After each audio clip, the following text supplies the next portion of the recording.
Mao's Top 10, selected and presented by Laura.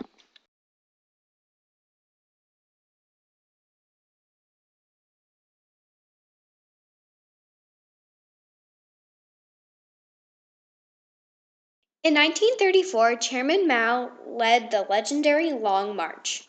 This proved that he was more than just a regional communist, therefore growing the Communist Party's power. This also proved that his theory, that if you own the peasants, you own the country, was true. In 1950, Mao attempted to govern China under a Soviet Union model called the Five-Year Plan. After trying this out for one cycle, he decided it wouldn't work for China, and he reversed it. What came out of this reversing was China's Great Leap Forward.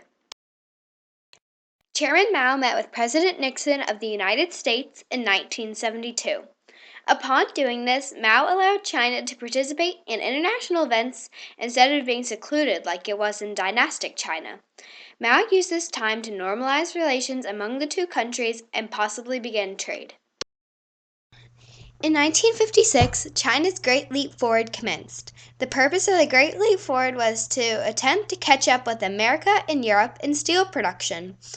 The peasants melted down any metal they could find to try to produce steel, though all of it turned out to be scrap metal.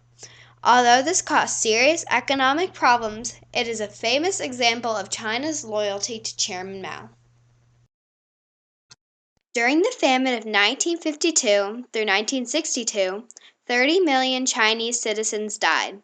In a failed attempt to produce steel, the peasants melted down all of their farming equipment, and there were two coincidental droughts.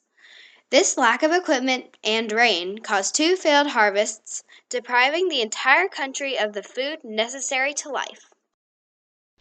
Japan invaded China in 1937, causing the Communist Party to need to team up with the Nationalists.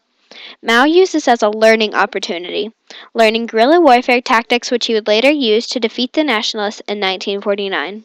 After they defeated the Japanese as a team in 1945, they launched into a 20-year civil war against one another. After the Civil War against the Nationalists ended in 1949, Mao established the People's Republic of China and appointed himself president of it.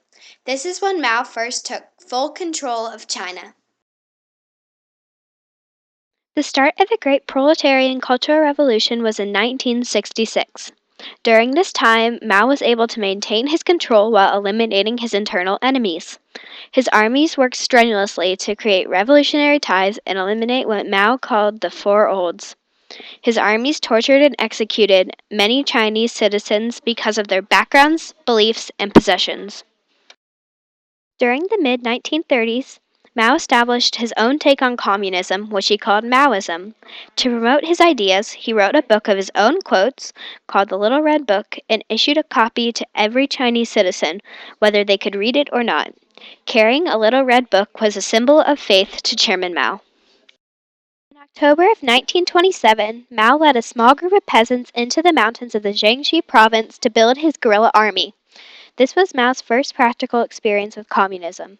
This experience was a model of Mao's tactic for ruling he would use for the rest of his life. This tactic was that if Mao could use the power of the masses, the peasants, against the elite, he could have a powerful society.